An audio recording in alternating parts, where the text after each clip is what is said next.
La década infame de la Argentina de los años 30 habrá sido corrupta, fraudulenta en los comicios electorales, bastante vendepatria y regalona de recursos nacionales, mafiosa, ladrona, infame, pero nunca una estrella de porno. Bueno, no tanto, pero casi. Hoy en la revista PUAG te voy a contar uno de los mayores escándalos nacionales que nos dejó aquella década infame de los años 30 y cómo se tapó todo con el tiempo, al punto que hoy la mayoría del país no sabe que sucedió este episodio en la Argentina del pasado. Acomódate tranquilo en tu lince silla, rufián. Prepárate una manaos con pituzas porque hoy te vengo a contar el famoso escándalo homosexual de los cadetes del año 1942 y sus consecuencias también. ¡Dale!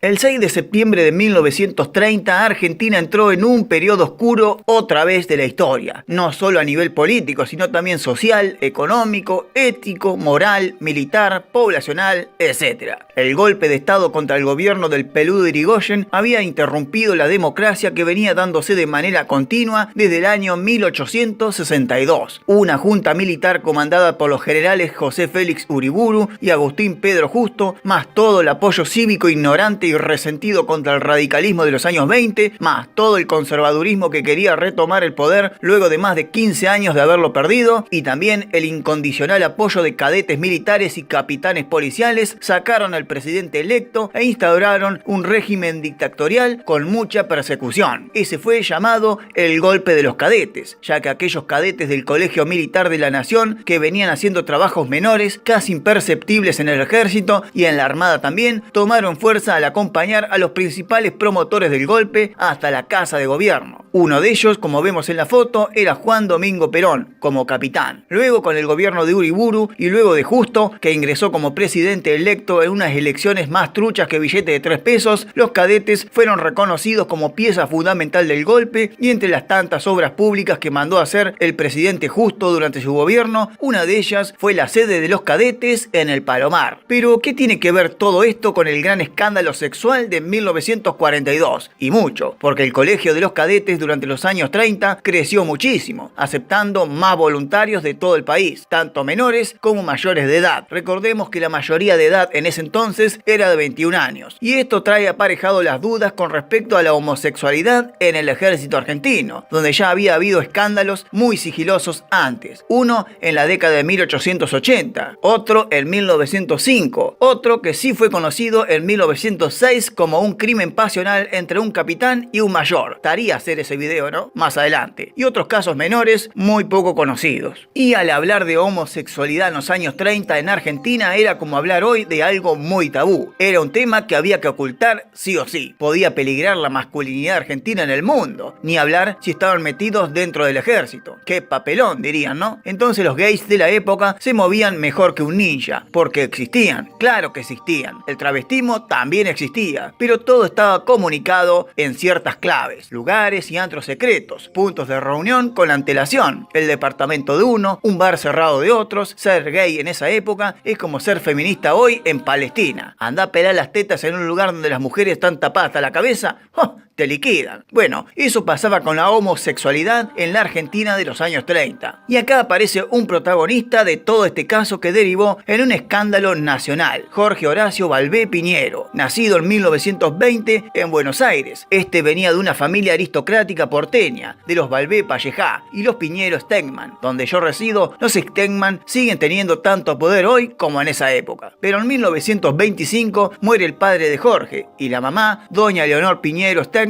toma a sus 3 hijos varones y se muda a París, Francia.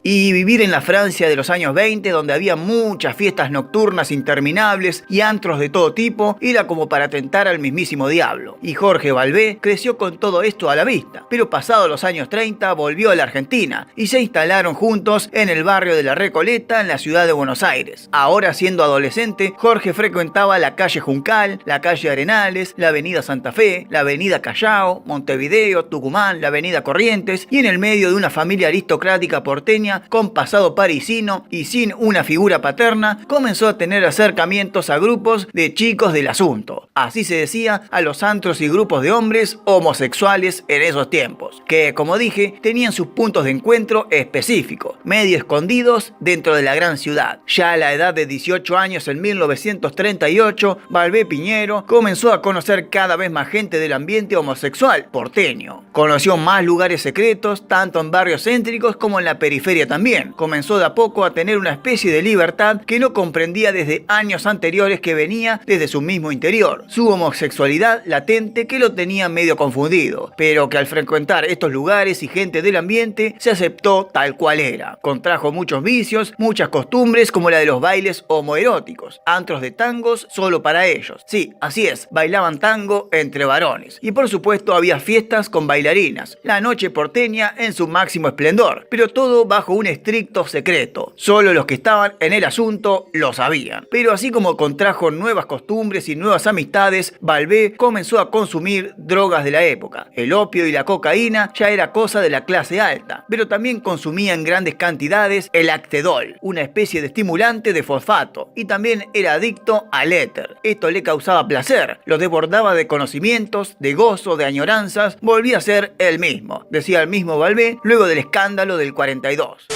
Pero como dije, todo estaba en el más absoluto de los secretos. Pero un día, la madre de Valvé se enteró y lo internó en el sanatorio de la UDET, un doctor especialista en temas psiquiátricos. Así es, fíjate cómo se trataba la homosexualidad en esos años, ¿no? Como una enfermedad psiquiátrica. Pero claro, era hijo de la aristocracia porteña, no tenía que salir en los medios como un invertido, como se decía así al gay de la época, sino que fue internado por adicto al opio. Mentira, fue internado por orden de la misma madre para que en el hospital psiquiátrico lo trataran sobre la homosexualidad que Valvé había logrado liberar y aceptarse a sí mismo. En ese lugar estuvo internado un mes, donde fue sometido a varias terapias y psicoanálisis, pero también a experimentos que hoy suenan una aberración, pero en esa época era muy normal: la aplicación de testosterona mediante inyecciones en los mismos testículos. ¡Ay, qué dolor! Tanta terapia y tanto experimento no funcionó, y la madre lo trasladó al Open Door de la Colonia Nacional de Alienados, ubicada en la localidad de Luján, para pacientes neuropsiquiátricos, donde siguieron haciendo experimentos con él para curarle la homosexualidad. Este recinto, al menos como dice el nombre, era Open Door, o sea, no estaba cerrado en un hospital, sino que tenía para salir en parques y patios abiertos. 6 meses acá encerrado no funcionaron tampoco. Era muy lejos también, así que la madre, en 1939, lo volvió a cambiar de sanatorio y lo mandó a internarse en el prestigioso Chacot de la localidad de Martínez. Acá estuvo mucho más tiempo todavía y le volvieron a hacer de todo: terapias de choque, incluso llegaron a barajar la idea de una lobotomización, esas terapias con cargas eléctricas cerebrales, ¿viste? Por favor, más enfermos los médicos que los pacientes. Pero sí le hicieron un tratamiento con insulina, inyectándole a diario para la supuesta esquizofrenia que supuestamente tenía. Nada resultó con Valvé, no estaba loco, solo era gay, nada más. Y finalmente, en marzo de 1940, harto de tanto abuso dentro del sanatorio, huyó a su casa sin los resultados que la madre pretendía.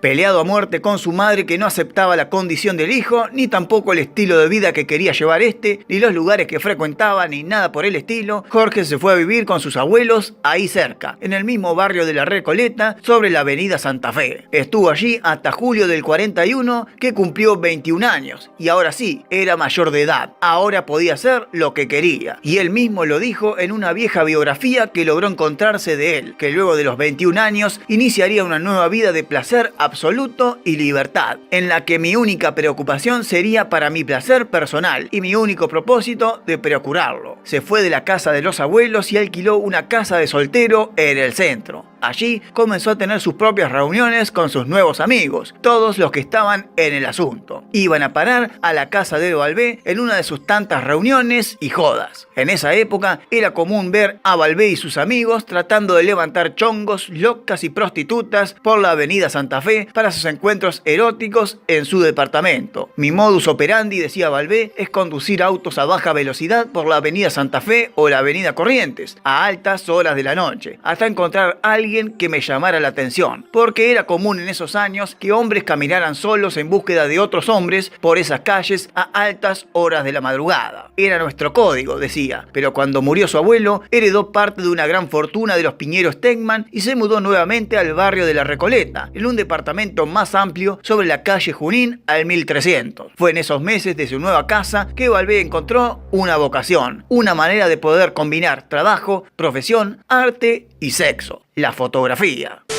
Balbé se compró una cámara de fotos de última generación de la época y comenzó a realizar sus propios proyectos amateurs de fotografías masculinas, retratos eróticos, en lugares como su propia casa o la casa de algún amigo, retratando cuerpos masculinos, sobre todo desnudos, con descripciones, fechas, trabajos, hobby, de todo. Son fotos artísticas. Recordá la época, ¿no? 1941, toda una novedad. En el departamento de Balbé se frecuentaba todo tipo de reuniones, fiestas, pero también encuentros sexuales, orgías, no solo homosexuales, sino también transexuales. Esas fiestas y reuniones eran frecuentadas por Pepo Doce, el arquitecto Daniel Dugan, Horacio Ercrop Zamborain, Ítalo Salas Salas, Gustavo Torlich y otro bajo el nombre artístico de Prado. Balbé quería realizar un sueño de postales homoeróticas como lo que había sucedido en Francia a principios del siglo, y en el que él fue quizás testigo durante sus años parisinos. Postales de hombres desnudos solo para público homosexual, pero también fotos de las juergas travestistas casi pornográficas. La cantidad de amigos del ambiente fue creciendo a medida que Balbé se hizo conocido en los antros por sus trabajos fotográficos. Más amigos entraban a su círculo íntimo como Adolfo José Woutin, Pepe Meri, Ernesto Brilla, Raúl Herrán Molina, Romeo Espineto y una mujer de nombre Blanca Nieve Abrate, de seudónimo Sonia, que era como la carnada para atraer más hombres debido a su esbelta figura femenina de modelo. Ya en 1942, tanto Balbé como su amigo José Gudin comenzaron a trabajar en proyectos fotográficos que tenían que ver con uniformes militares y policiales, y se centraron principalmente en los cadetes del colegio militar, al cual sentían altísima atracción sexual. Por eso Daniel Dugan y su otro amigo Espineto tenían contacto con varios de ellos, al cual se sumaron también más amigos como Mario Indalecio Villafañe y Javier Calvo Reyes, y tenían una misión: salir por la avenida Corrientes y también por la avenida Santa Fe y alrededores a cazar cadetes, digamos seducir cadetes. ¿Cómo lo hacían? Si eran cadetes del ejército, a algunos de la armada, con la carnada Sonia, la esbelta modelo que seducía jóvenes cadetes para ser fotografiados. Incluso eran pagados para ello, solo por posar desnudos con sus uniformes. Y así comenzó la gran relación entre el grupo de amigos de Balbé y los cadetes del ejército.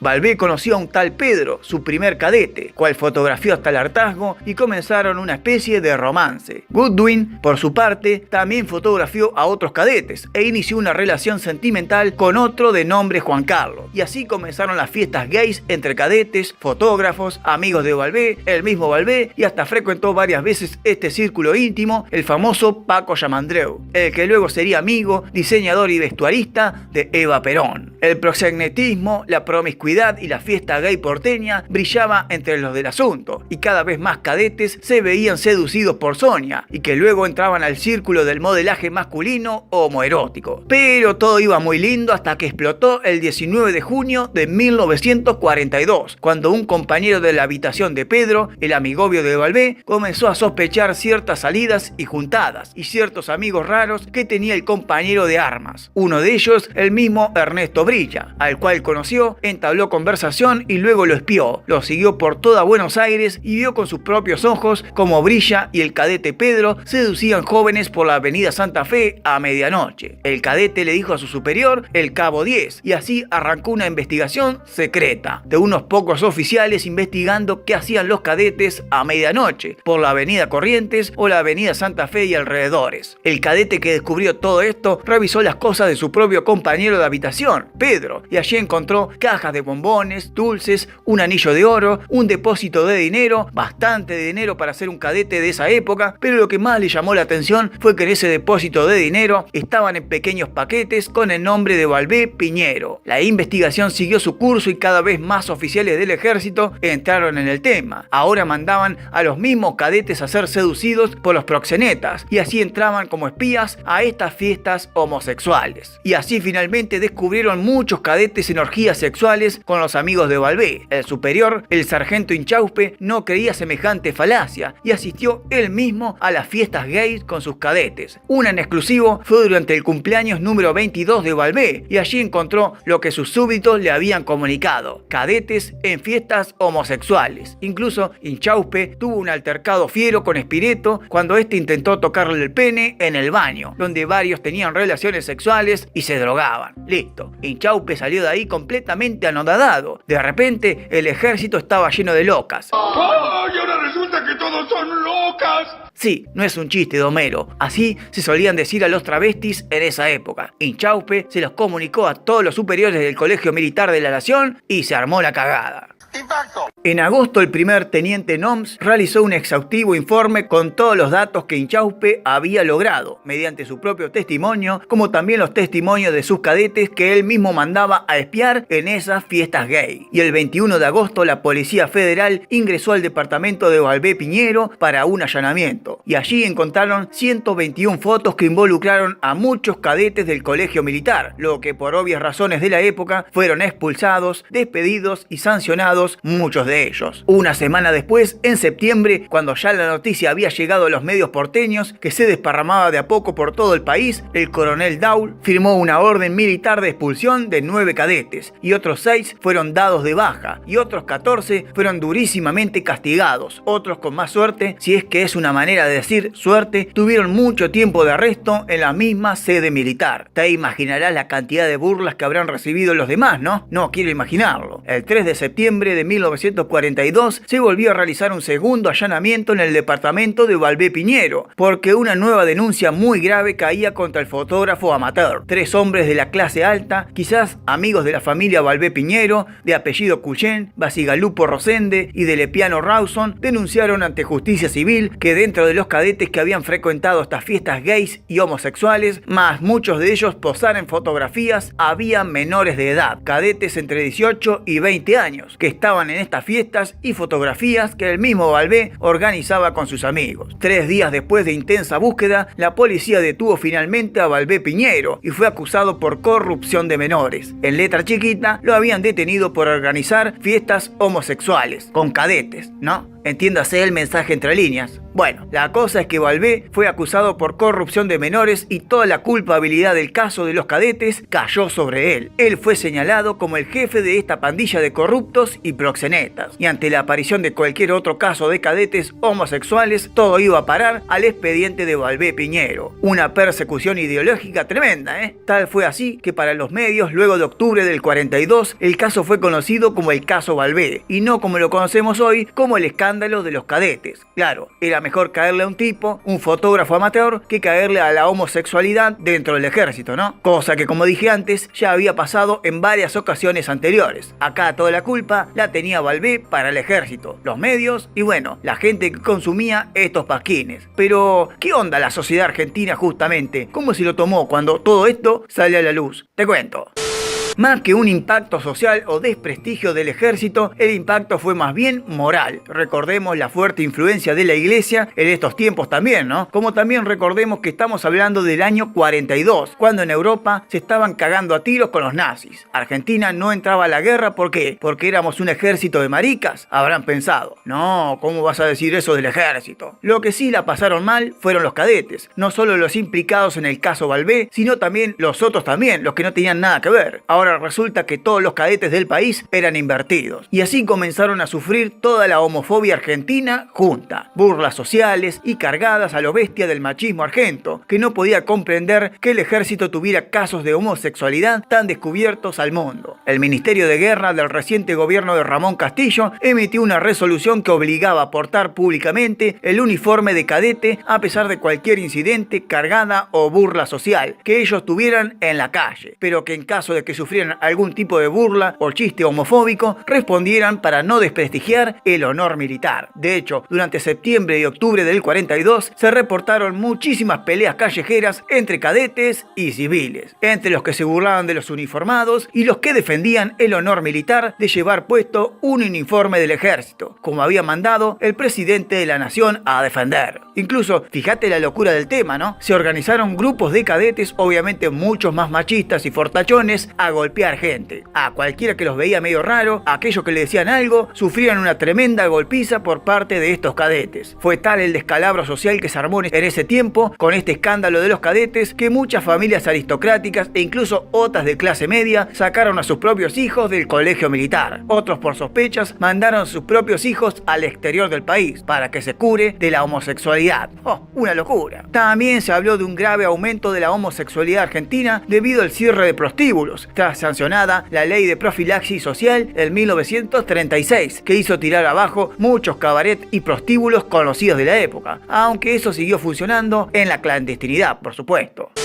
Tanto los diarios como la misma policía indicaban en sus comunicados y publicaciones oficiales, los que se animaban a publicar, que esto de los cadetes era una secta secreta de homosexuales que buscaban corromper la juventud argentina de la época y desprestigiar una de las instituciones más fuertes del país, el ejército. Es que no solo estaba en peligro la juventud, la sociedad y el país mismo, estaba en peligro el futuro también. Los militares nacionalistas del GO, por ejemplo, aprovecharon no solo para pegarle a la joda en la que se había convertido el país en la década infame, desprestigiando todo lo relacionado con los placeres del poder, sino también aprovecharon para criticar lo que hacen los conservadores cuando tienen el poder del país y en qué ruinas estaban dejando a la Argentina cuando intentaban vivir en democracia. Demasiada libertad hay en democracia, decían los militares. La democracia es sinónimo de decadencia, corrupción, prostitución, sodomía, festichola y contubernio. Esto justamente quizás haya sido una de las tantas fundamentaciones que tuvieron los altos mandos militares del ejército, la armada y la naval para comenzar a trabajar seriamente en un posible nuevo golpe de estado para el año 1943. Si bien algunos textos dicen que esto fue la chispa que encendió el futuro golpe, todos sabemos que el golpe del 43 fue para exterminar y finalizar por siempre la corrupta década infame, que se habían afanado todo y habían empobrecido el país a nivel todavía nunca vistos. Pero lo que sí es cierto es que el escándalo de los cadetes del año 42 también sacudió al ejército en esa época, y que luego, tras el golpe que derrocó a Ramón Castillo en junio de 1943, una de las máximas del nuevo gobierno militar era el saneamiento moral del país. Por eso Edelmiro Farrell, uno de los militares que oficiaron de presidentes de facto en esa época, en 1944, habilitó el funcionamiento de prostíbulos nuevamente, pero aquellos que funcionaran cercanos a los cuarteles militares. O sea, si querían descargar los muchachos del ejército, es mejor tener un antro cerca y no andar metiéndose en cosas raras de promiscuos homoeróticos. Toda una enseñanza moral de los militares, a lo que el mismo Perón, ya como líder ideológico de ese golpe del 43 por parte del GO, afirmaba también esta reseña: en el ejército no tiene que haber trolos, ni blanditos, ni raritos, ni afeminados. Pero ¿cómo siguió el caso Balbé después del golpe del 43?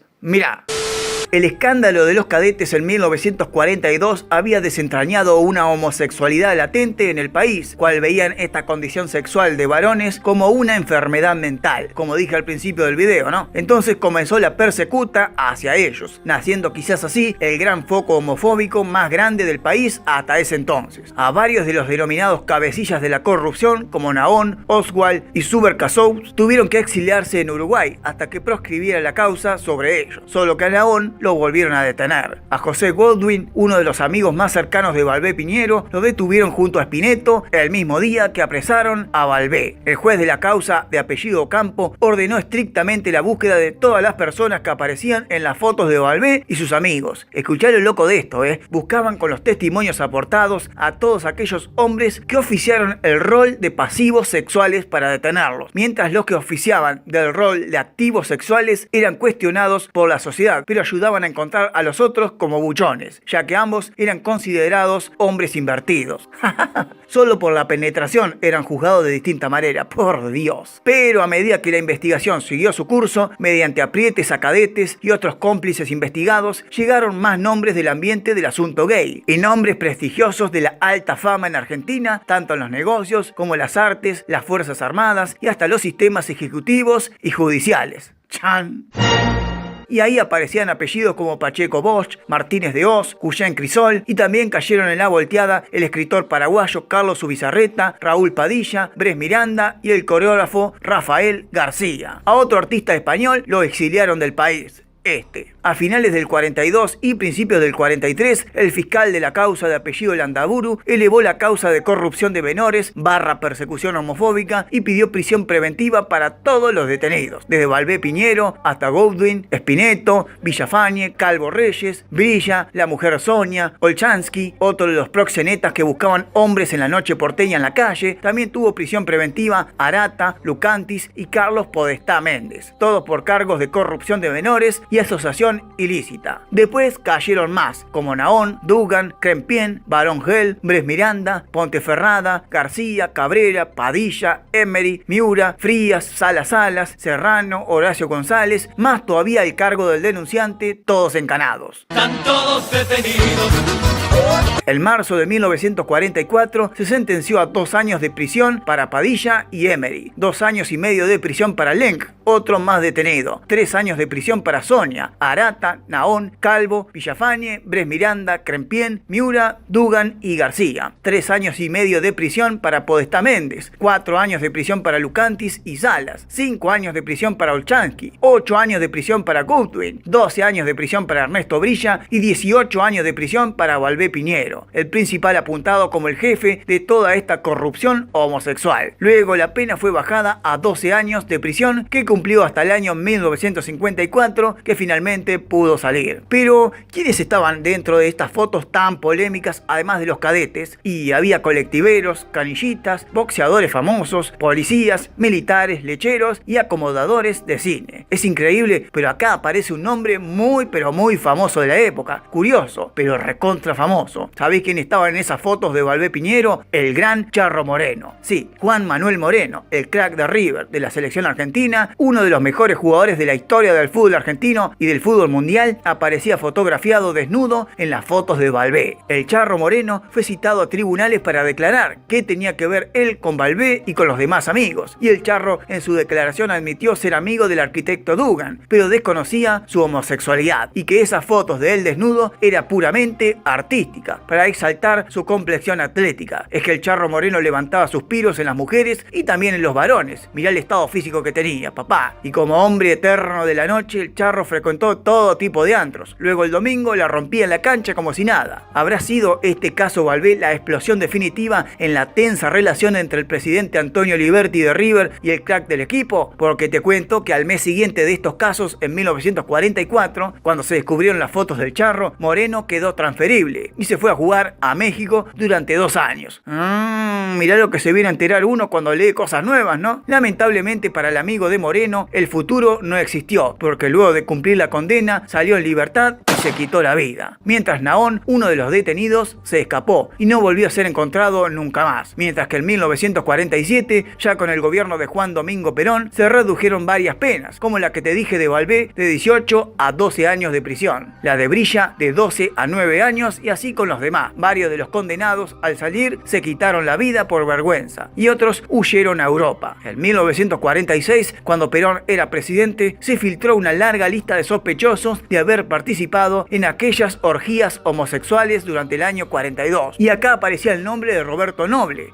el periodista y empresario fundador del diario Clarín. Pero Noble admitió estar en esas fiestas, pero no como un homosexual, sino como pareja y amante de la joven esbelta Sonia, al cual se logró comprobar con varios testimonios después que todo eso era cierto. Durante el primer peronismo a partir del 46, el gobierno aprobó en el Congreso una ley militar donde no solo se condenaba el acto homosexual de todo el ejército, sino también el ser homosexual. Todo esto era duramente castigado con el despido inmediato de las Fuerzas Armadas. Y entre los años 1946 al 49, el gobierno peronista cerró muchos cabarets del Bajo, incluyendo varios antros gays que se hicieron conocidos luego del escándalo del 42. Mientras tanto, el gobernador de la provincia de Buenos Aires, Domingo Mercante, prohibió votar por candidatos políticos que no tengan familia, o sea, aquellos solterones sospechados de ser homosexuales. La homofobia que tenían los peronistas de esa época, ¿no? Tenías que tener sí o sí mujer e hijos. La persecución hacia el homosexual había comenzado con el escándalo de los cadetes en el año 42. Se acentuó durante el golpe del 43 y durante el primer peronismo tomó cuerpo de ley nacional. Por ejemplo, en el reglamento de procedimientos contravencionales pudo otorgar a la Policía Federal federal el poder, la potestad de sancionar sus propias leyes en materia de seguridad, que incluía justamente la homosexualidad en el cuerpo policial. Y eso que todavía no existía como delito en el Código Penal, ¿eh? ¡Qué locura! Viejos testimonios de gays, travestis y homosexuales de la época afirmaban en conjunto que el peronismo durante su primera etapa había creado un aparato de persecución gay como nunca antes había existido, no solo para homosexuales, sino también para travestistas que practicaran o no la prostitución callejera. Después se dice que en el segundo mandato Perón aflojó, aunque muchas trabajadoras sexuales travestis de la época eran encarceladas como mariconas y enviadas a la cárcel de Devoto como agresoras sexuales. Qué sé yo, toda una aventura, ¿no? Toda una aventura. En el año 2017 el dramaturgo Gonzalo de María escribió la obra Juegos de Amor y Guerra, que representa justamente el olvidado caso Balbé y el escándalo de los cadetes del año 42. 2 años después pudo acceder finalmente a los expedientes del caso, incluyendo las fotos mismas que se creían perdidas. No eran aquellas que publiqué, estas, sino que esto fue una recreación de una publicación, ya que las fotos verdaderas están prohibidas su reproducción en internet, porque aún hay familiares directos de aquellos fotografiados. Pero la mayoría de las fotos de los cadetes fueron destruidas sin dejar rastro, pero aún se mantiene en ese expediente más de 200 fotografías de hombres desnudos, la mayoría de clase trabajadora. En el año 2020 de María publicó el libro Cacería, donde cuenta parte de esta gran y olvidada historia de los cadetes del año 42. Y el mismísimo Metro Goldwyn Mayer, productora norteamericana de cine y televisión, entre otras, adquirió los derechos de este libro y admitió tener toda la intención de hacer una serie ficción inspirado en aquel caso del año 42. Pero en ese año estábamos en plena pandemia. Vaya a saber dónde quedó esa vieja promesa, ¿no? Quizás la veamos en algún momento de estos años de apogeo del movimiento LGTBI, o quizás no, quizás haya llegado demasiado tarde. Lo que sí se sabe es que vos seguramente no tenías ni la más puta idea de esta historia. Así que regálame un buen like, un comentario diciendo ¡puaj! Te amo. No tenía ni la más mínima idea de esta historia. Regálame una buena suscripción a este canal porque me costó bastante crapear este post con tan pocos medios de información que hay en toda internet sobre este caso. Y bueno, sigan mirando al ciego. Al cielo.